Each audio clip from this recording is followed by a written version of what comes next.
बड'लेण्ड इंखं टेलिभिजनाव आसाम आयेन आफाद जथुमनि लाइभ 12 जुलाइनिफ्राय आसाम आयेन आफादनि रां बावजा जथुम्मा फैगौ आगस्ट दाननि 13 अक्ट'हालागै जथुमनो लानाय आसाम आयेन आफादनि गासै हाबाफारिखौ बड'लेण्ड इंखं टेलिभिजना लाइभ फोसावगोन।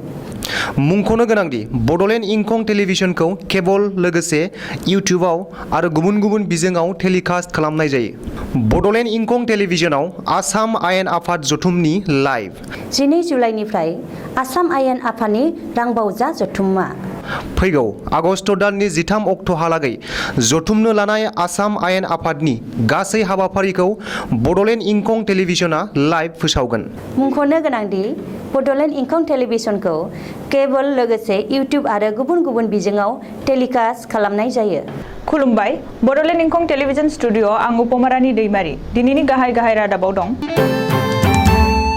बिजनीनि जोंमा रेसिडेन्सियेल गोजौसिन फरायसालियाव बर' थुनलाइ आफादनि मोनसे गोनां मेल जथुमदों।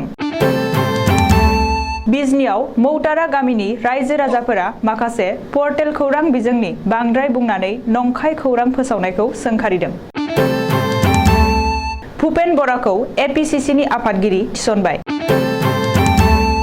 गुवाहाटी आरो करिमगन्जआव साननै 12 रङिया हमदों। गरेश्वराव मा 44 अमाया आफ्रिकान स्वाइन फ्लु लोमजानायजों थैदों आरो मा 32 अमाखौ सोरखारा बुथारदों। स्वाइन फ्लुनि भेक्सिन दासिमबो दिहुनाखै। NSCN-IM नि गाहाय थुइगालें मुइभाया ICUआव।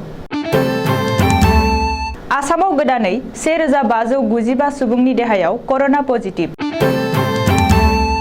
सा 23 जिउ खहा। महाराष्ट्रआव गोब्राब अखाजों गोबां सुबुंनि जिउ खहा। दिनैनि आबुं रादाबखौ फरायदों आं जिलि बसुमतारी।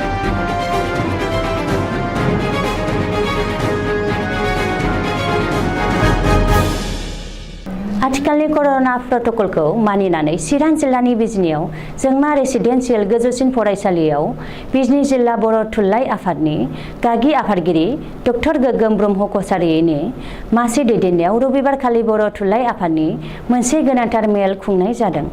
बे मेलाव मिरु बर' थुनलाइ आफादनि आफादगिरि धरेन बर' नेहाथारि, प्रसान्त बर' लेङाइ आफादगिरि डक्टर दिननाथ बसुमतारी मोनजों लोगोसे बर' रेबग्रा जथुमनि आफादगिरि राजेन बसुमतारी आरो बिजनी सोलोंसालिमानि गोरायुं डक्टर बिरहासगिरि बसुमतारी मोनहा बाहागो लादोंमोन।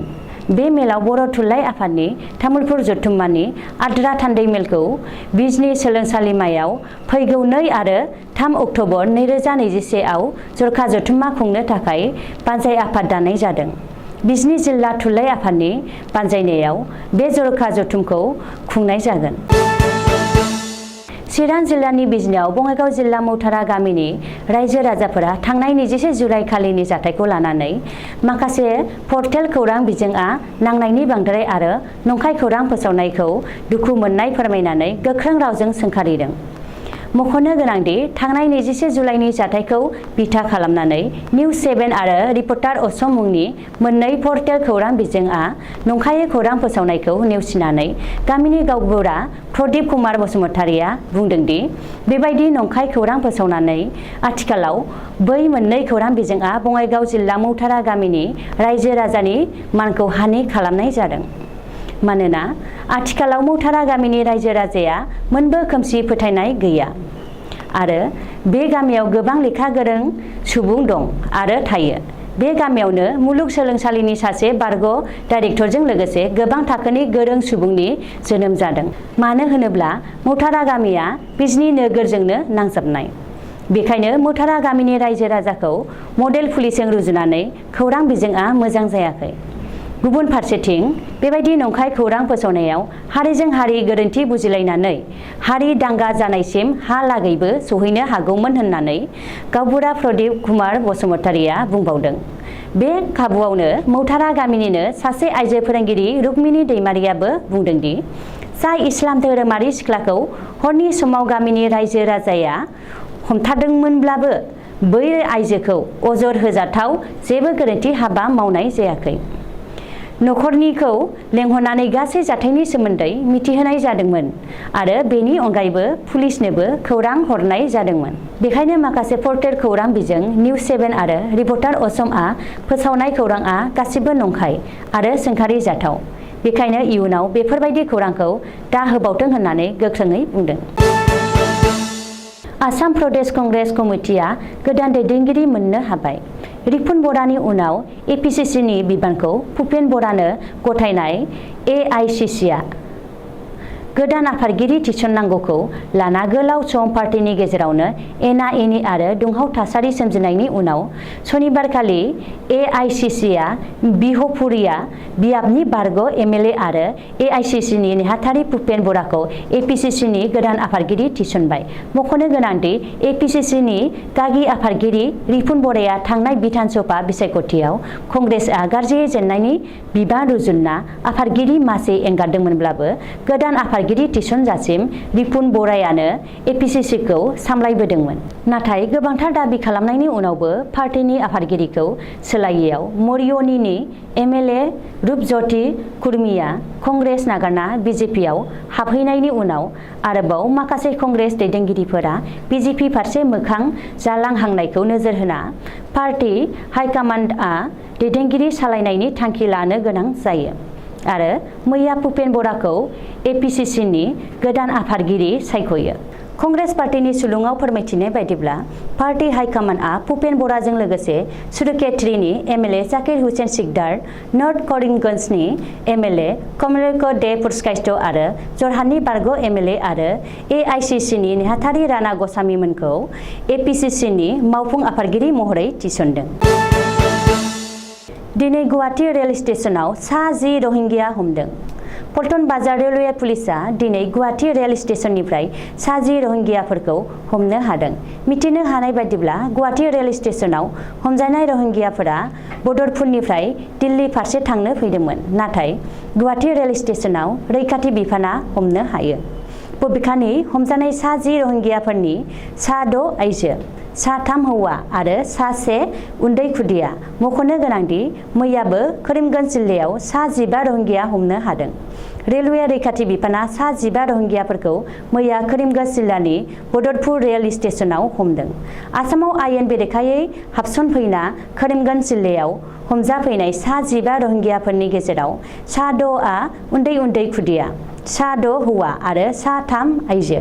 बेनि बागै मिथिनो हानाय बायदिब्ला गुबुनारि रहिंग्याफोरा रेलजों आगरतला फारसे थांनायनि बाथ्रामोन। नाथाय रेलवे रैखाथि बिफाना बदरपुर रेल स्टेशनाव गासैखौबो हमना मोनो। हमजानाय सा 15 रहिंग्याफोरखौ रैखाथि बिफाना जिम्मायाव लाना नायबिजिरनो जागायबाय होननानैबो सुलुङाव बुंदों। बाक्सा जिल्लानि गरेस्वर मौजा बेंखनाव कारिपारा गामियाव आफ्रिकान स्वाइन फ्लु लोमजानायजों गासै मा 44 अमा थैनाया आथिखालाव आसाम सोरखारनि जुनार फिसिग्रा आरो जोथोन लाग्रा बिफानखौ जिंगासिहोदों। सनिबारखालि बाक्सा जिल्लानि जुनार फिसिग्रा आरो जोथोन लाग्रा बिफाननि मावख'गिरिया गरेस्वर बेंखनथाइनि एसडिसि ककिला गगैजों लोगोसे कारिपारा गामियाव दावबायहैनानै बै गामिनि साखाथि फाखाथि 1 किल'मिटार गोजान बेन्दोङाव थानाय गासै मा 32 गोथां आरो गोग्गो देहानि अमाखौबो बुथुमनानै बुथारनायनि बिथोन होदों। अदेबानि जायफोरनि अमाखौ सोरखारनि बिथोनजों बुथारनानै फबनाय जागोन बैसोरनो आसाम सोरखारनि जुनार फिसिग्रा आरो जोथोन लाग्रा बिफाना खहा सुफुंनो थाखाय राङारि मदद होनाय जागोन होननानै मिथिहोदों। जायगानि खुंथायनि आखायाव आर'जलाइखौ गथायनो हागोन आरो बेनि उनाव जिल्ला खुंथायनिफ्राय गनायथि मोननाय लोगो लोगोनो जुनार फिसिग्रा आरो जोथोन लाग्रा बिफाना खहा सुफुंनाय रांनि चेकखौ अमा बिगोमानो होनाय जागोन होननानै मिथिहोदों। बिफानारि सुलुङाव फोरमायनाय बायदिब्ला आथिखालाव दासिमबो स्वाइन फ्लु लोमजानाय बेरामनि भेक्सिनखौ दिहुननो हानाय जायाखै। बेखायनो कारिपारा गामियाव फैगौ 3 बोसोरसिम हालागै रावबो अमा फिसिनो मोननाय नङा। नागा थिउरिया आफाद NSCNIMनि चिफ आरो गाहाय नेहाथारि थुंगाले मुइफानि देहायारि हालोदा जोबोर गाज्रियाव।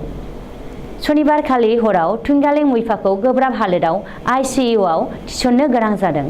मिथिनो हानाय बादिब्ला मैया मोनाबिलियाव NSCNIM नि गाहाय 87 बोसोर बैसोनि थुंगाले मुइफानि देहायाव अक्सिजेन लेभेला हरखाब खमायलांनायनि थाखाय डिमापुरनि खृष्टान institute of health science and research अदेबानि रेफारेल हस्पिटालनि ICU आव थिसननो गोनां जायो। सोरगिदिं गोख्रों रैखाथिनि जोहै थुंगालें मुइफाखौ देहा फाहामसालियाव थिसननाय जादों। बबेखानि थुंगालें मुइफाखौ देहा फाहामसालिनि जर'खा डक्टरफोरनि मोनसे टीमा जोथोन लादों आरो बे समाव बिथांनि देहाया खैफोदनि बाहेराव आरो थियाव फैफिनबाय होननानै मिथिनो हादों। आसामाव गोदानै 1595 सुबुंनि देहायाव कर'ना बारदेरदों। सनिबारखालि सानसेनि गेजेराव आसामाव 1595 सुबुंनि देहायाव कर'ना पजिटिभ मोननो हादों। बेनि अनगायैबो सनिबारखालि सानसेनि गेजेरावनो आसामाव सा 27 कर'ना बेमारिफोरा जिउ गोमायो होननानै सावस्रि बिफाननि सुलुङाव फोरमायदों। रिपर्ट बायदिब्ला मैया सानसेनि गेजेराव आसामाव 1788 सा कर'ना बेमारिफोरा कर'नानिफ्राय उदां जानो हायो। मख'नो गोनांदि आसामाव दासिम कर'नाजों गाग्लोबजानाय बेमारिफोरनि बिबाङा 5,57,437 सासिम बांबाय।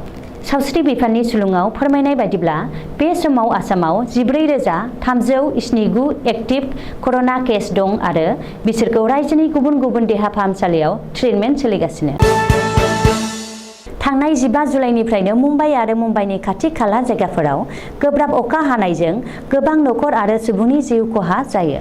बेबायदिनो थांनाय सप्तासे सिगांनिफ्रायनो सोनाब महाराष्ट्रआवबो गोब्राब अखाजों हा गिसिखानाय, इन्जुर बायदिसिना गोबां नखर आरो सुबुंनि जिउ खहा जागासिनो होनना सुलुंनिफ्राय मिथिनो मोननाय जादों।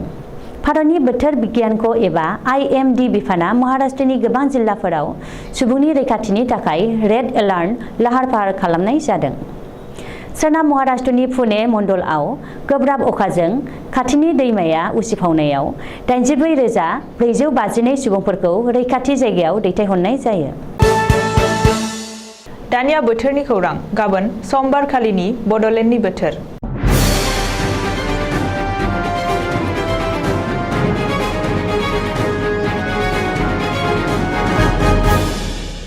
भारतनि बोथोर बिगियानख'नि सुलुं बादियै गाबोन समबार 26 जुलाइखालि बड'लेण्ड हालामनि अख्राङाव दोमैलुनायजों लोगोसे अखा हानाय आरो सान्दुंबो दुंनो हागौ। बोथोरा गुदुं जानो हागौ।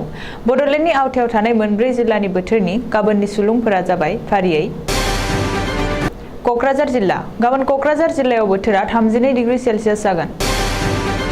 चिरां जिल्ला। गाबोन चिरां जिल्लायाव बोथोरा 31 डिग्री सेलसियास जागोन। बाक्सा जिल्ला। गाबोन बाक्सा जिल्लायाव बोथोरा 33 डिग्री सेलसियास। उदालगुरि जिल्ला। गाबोन उदालगुरि जिल्लायावबो बोथोरा 33 डिग्री सेलसियास जागोन। दिनैनि रादाबा एसेनोसै। गोजोन्थों।